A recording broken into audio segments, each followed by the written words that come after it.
কীর্তনের মাধ্যমে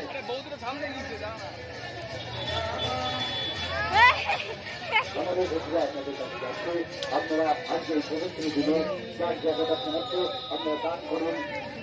এই পবিত্র দিন আমরা আবার 100 বছর পরে ফিরে পাবো। তাই অসুস্থ রথযাত্রা মহোৎসবে যোগ দিই।